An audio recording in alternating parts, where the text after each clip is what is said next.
মুসলমান ভাইরানে আমার, খলিফাতুল মুসলিমিন ওমর ঘুরে ঘুরে ঘুরে ঘুরে জনগণের খোঁজ খবর নিতেন রাতের বেলা না ঘুমাইয়া ঘুমাইয়া।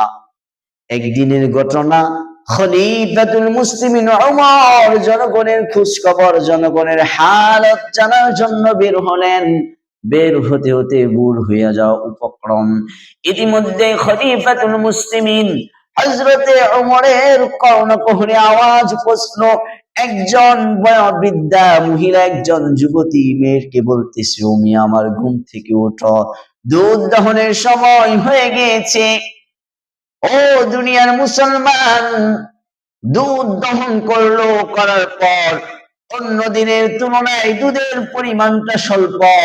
যেই স্বল্প পরিমাণ দুধ দিয়ে ওই দিনের সংসারটা চালানো বড়ই কষ্টকর হয়ে যাবে। বৃদ্ধা মহিলাতেই ওই যুবতী মেয়েটিকে বলতেছে, ও মেয়ে আমার, আজকে যেহেতু দুধের পরিমাণটা কম, এজন্যই দুধের মধ্যে পানি মিশায়া দাও। দুধের মধ্যে যদি পানি মিশায়া দাও, দুধের পরিমাণটা বেড়ে যাবে, টাকার পরিমাণটাও বেড়ে যাবে।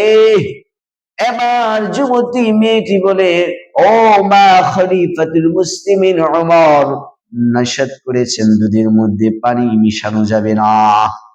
বৃদ্ধা মহিলাটি ডাক দিয়া কয়ে, মেয়ে আমার, খলিফাতুল মুসলিমিন এখানে না এসে দেখবে না? যুবতী মেয়েটি ডাক দিয়া বলে, ও মা, খলিফাতুল মুসলিমিন ওমর যদিও না দেখে, কিন্তু খলিফাতুল মুসলিমিন আমিরুল মুমিনিনও তো একজন আমিরুল মুমিনিন আছে, তিনি হলেন আমার আপনার রব।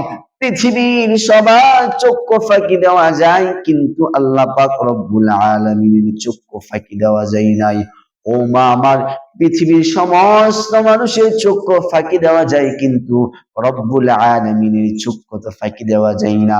খলিফাতুল মুসলিমিন ওমর যদিও না দেখে, কিন্তু আমার আপনার রব আল্লাহ তো দেখতেছেন। এজন্যই মুসলমান ভাইরানি আমার, আমার আপনার অন্তরের মধ্যে আল্লাহর ভয় জাগতে হবে। আল্লাহ পাক রব্বুল আলামিন কুরআনুল কারীমের মধ্যে জানায়া দেয়, ইয়া আইয়ুহাল্লাযীনা আমানুত্তাকুল্লাহ, হে ঈমানদারেরা, তোমরা আমি আল্লাহকে ভয় করো।